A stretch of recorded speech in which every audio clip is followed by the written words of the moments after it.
Hinaan ko lang boses ko.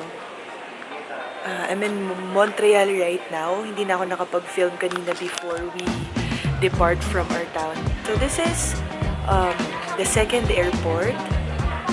Nakapunta na ako dito before sa Montreal. Medyo malaki din siya. It's well made.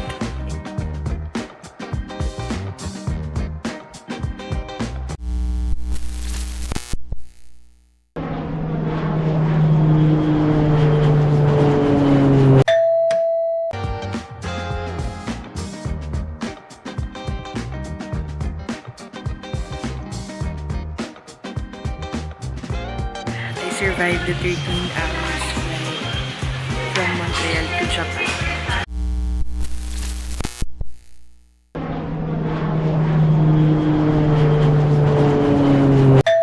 So, nandito na ako sa Hong Kong International Airport. Looks like we made it. Look how far we've come now, baby. We might have looked the long way. I know we get there someday. They say, I bet. Ghost town ko dito sa airport ng Hong Kong. Pwede tayo mag-concert.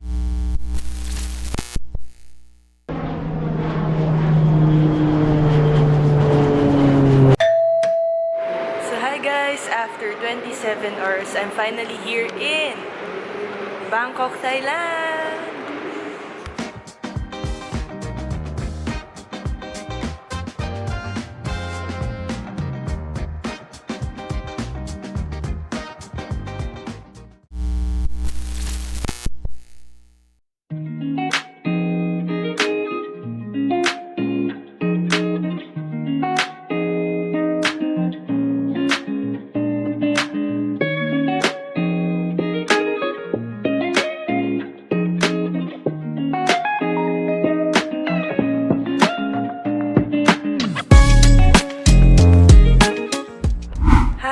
So, what's up mga ka-20s?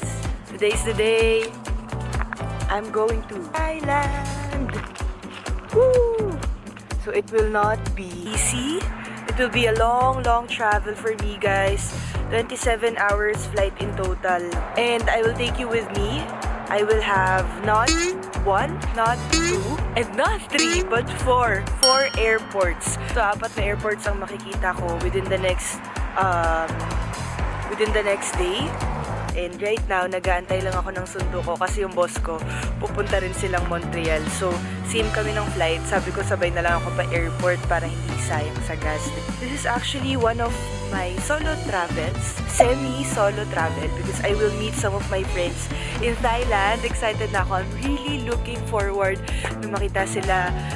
And ewan ko, I just need to be with some familiar faces kasi and great friends din. I started solo traveling last year, December 2022. Nagpunta akong Montreal. I also went there a month ago for my exam, kung napanood niyo yung vlog ko. Tapos, umuwi akong Philippines last April and went to Siargao by myself. And then, 3 or 4 months ago, punta rin ako ng Sudbury, Ontario naman yun. By bus din siya. That's another solo trip for me. But this time, I'm excited. Kasi sa biyahe lang ako mag-isa. Pagdating ko doon, may mga makakasama na rin akong mga friends. So, ayun guys. I'll see you later. Bye!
Hinaan ko lang boses ko. I'm in Montreal right now. Hindi na ako nakapag-film kanina before we depart from our town. Kasama ko yung boss ko. Sabay kami ng flight papunta dito sa Montreal. Pero papunta sila ng Quebec City kasi may conference sila doon. So for work yung pupuntahan nila. And ako, next flight ko ay Japan. Pero syempre lang ako doon. Stopover lang ako doon for 4 hours before my next flight. So this is the second airport. Nakapunta na ako dito before sa Montreal. Medyo malaki din siya. It's well lit. And medyo gamay ko na slide. Tapos nag-start na rin mag-boarding yung gate ko. Pero right now, I'm still waiting kasi zone 3 pa naman ako. Tapos naiwan, no? Anyway, hindi pa ako kumakain. Paasa na lang ako sa pagkain sa airplane kasi very quick lang yung stopover ko dito, around an hour lang. Kaya medyo nag-rush din ako kasi medyo mahaba yung lalakarin from there papunta dito sa international flights. So ayun, bye!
So hi guys, welcome back.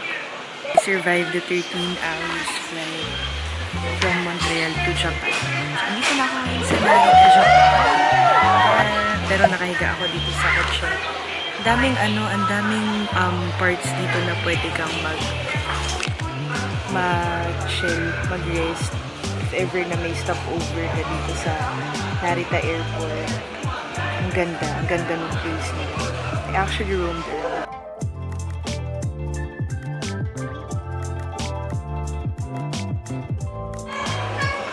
How did I survive my 13 hours flight? So, nagdala ko ng libro, syempre. Hindi ko rin natapos. Mga naka-few pages lang ako kasi pinapatay nila yung ilaw after meals para siguro makatulog o makapag-rest din yung mga passengers. Nag-binge na lang ako ng first 10 episodes ng Young Sheldon, season 1. Nirewatch ko siya. Tapos parang every 2 hours din tumatayo-tayo ako kapag hindi naka-on yung seatbelt light. Kasi parang hinahanap-hanap ng body ko makapag-stretch. Alam mo yun, gumalaw-galaw. Sumasakit siya pag nakaupo lang siya buong oras. Ang gaganda pala ng mga shows sa Air Canada na TV. Dun sa international flight nila. The Good Place. Meron na ding The Elemental, yung bago ng Disney. Gilmore Girls, meron din sila. Breakfast Club, Crazy Rich Asians, one of my favorite movies. Meron na rin sila. Ganda ng shows. Hindi ka rin mabobore talaga kung mahilig ka manood ng shows and movies.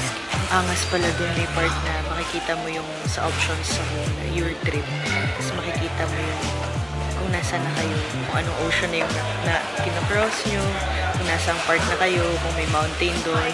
Tapos i-zoom mo, makikita mo mismo yung geography on that area. Ang ganda. Try nyo i-explore yung mismong program kapag nasa international flights kayo. Kasi may mga TV yun, di ba? Sa likod ng upuan. Make sure comfortable yung susuotin yung damit. If alam nyo na more than, for example, more than 5 hours yung biyahe nyo. Ako, suot ko ngayon very soft cotton yung tela. Tapos naka-sports para lang ako.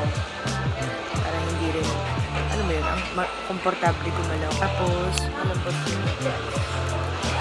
parang jogger pants yun. So, cotton din siya. And look at my baggage pala. Bumili ako sa Winners, naka-sale to, 25%.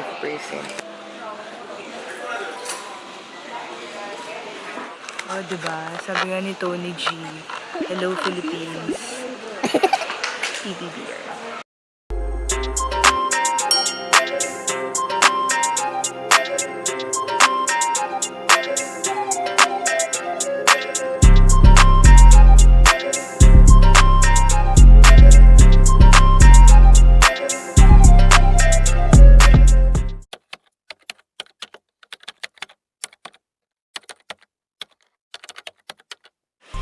CR ako kanina dito. Grabe, sobrang high-tech ng nila, ng toilet nila. Yung mga pindutan doon, automatic, yung wala silang bidet, pero merong nilalabasan yung water na diretso doon sa part na kailangan ng hugasan. Grabe, nakakaaliw talaga. Alam ko, video ko yun eh. Tapos parang pipindutin mo kung gusto mong dagdagan yung pressure or gusto mong bawasan. Tapos, pag isa-stop mo na rin. So, parang accessible na rin talaga siya. Nakakatuwa kasi hindi ka na mahihirapan. Anyway, mag-iikot-ikot ako. Pagbibili ako ng sunscreen kasi mas mura dito. Sinadya ko rin talaga na may stopover ako sa Narita kasi gusto kong tumingin ng mga skin products nila sa airport. Kasi alam ko walang tax, I think ha. Ayun guys, come with me. Let's go.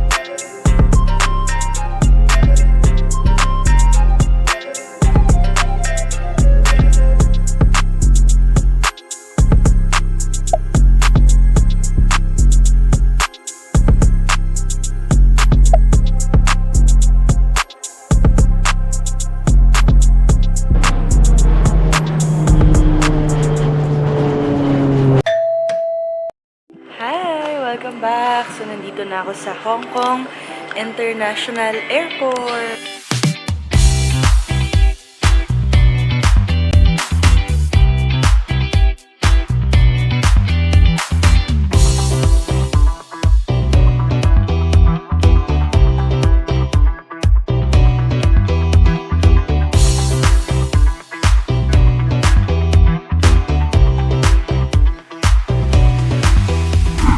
Nakapunta na ako dito. Last kong punta, 7 years ago yata. 17 years old pa ako. Oo, yun, mga ganun. High school ako. Kasi dito nag-work si mama for 10 years or more than that. Something like that. So, nagbabakasyon ako dito. 3 times na ako naka-visit around Disneyland, Ocean Park, iba-ibang Big Buddha, yung mga ganong tourist places nila dito. But right now, transfer na lang ako dito. Layover na lang ako. So, ayun, I survived another 4 hours flight from Narita, Japan to Hong Kong. And, hindi pala sila nag-offer ng meal kapag 4 hours lang yung flight nyo. Just for your information, guys. Pero nag-offer sila ng beverages, nag-offer sila ng tea, coffee, mga usual na in-offer na may inom. Alam ko, in any airlines, unlimited yung drinks. So, yun lang. Another tip is huwag kayong mahiyang magtanong sa stewardess kapag nauuhaw kayo. Kapag ayaw nyo kumain pero nauuhaw kayo, try nyo mag-ask kasi usually they have sorts of different kinds of drinks. Meron yung alcohol eh. Meron ako nakita alcohol kanina sa Air Canada. Beer, wine, iba-ibang kinds of alcohol. Pero syempre, in moderation lang din. Anyway, yung food pala sa Air Canada, I actually find it good. I actually find it delicious nga. Hindi ko alam kung mababa lang ba talaga yung standard ko or mabilis lang din ako ma-impress or what.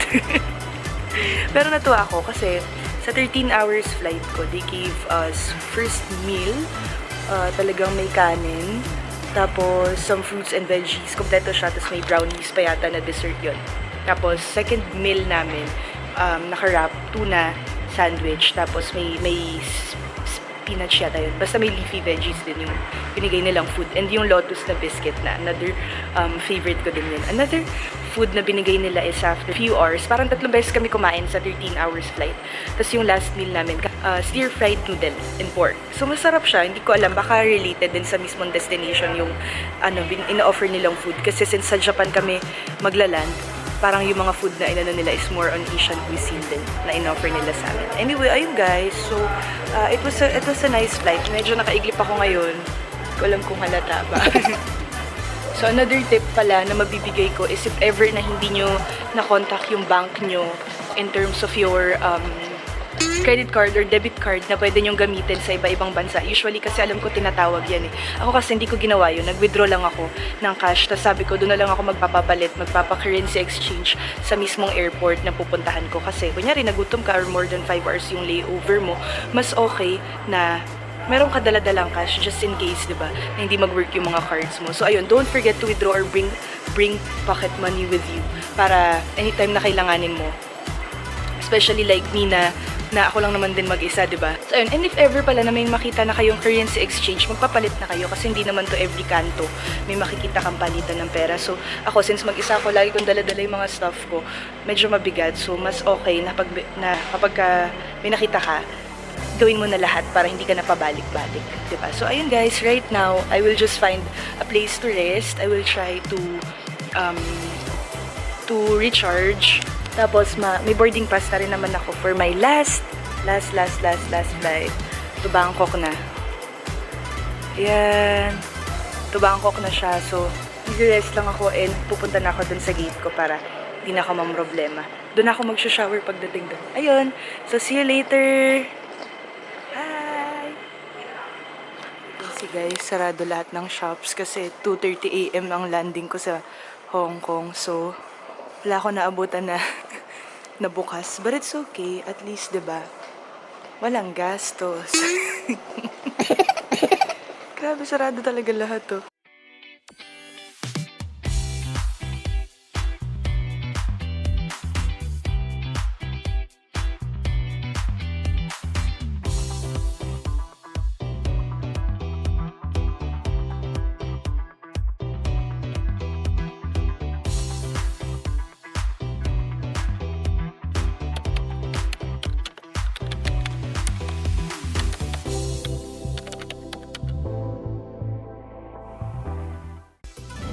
Looks like we made it. Look how far we've come now, baby. We might have looked the wrong way. I know we get there someday. They say, I bet. Yan, ghost town po dito sa airport ng Hong Kong. Pwede tayo mag-concert. We'll never make it, but just look at. Kung may cameraman, pasensya na po sa borders ko. Kasi sige dito.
Guys, kung magagawi kayo dito sa Hong Kong International Airport, you have, ang init!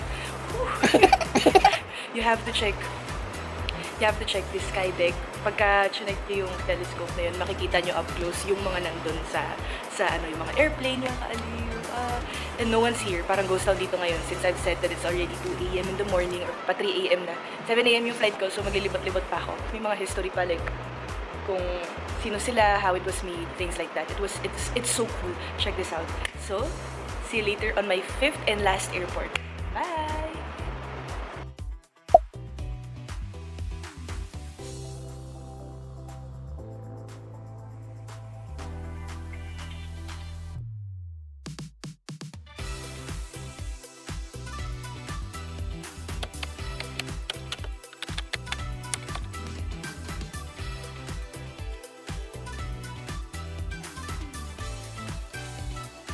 And guys, I'm going to my last flight.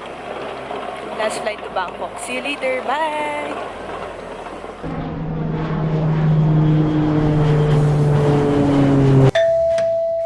So hi guys, after 27 hours, I'm finally here in Bangkok, Thailand.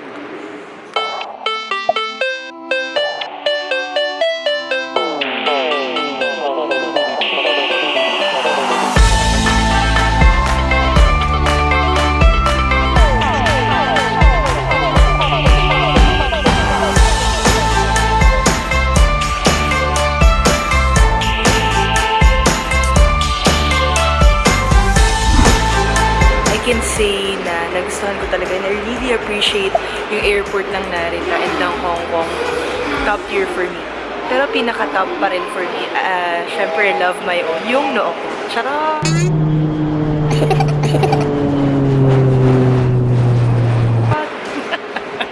So right now, I'm going to the hotel na binook ng mga friends ko. And stay tuned in pala guys, I will film yung mga trips na pupuntahan namin dito sa Thai. So thank you and see you next time. Bye!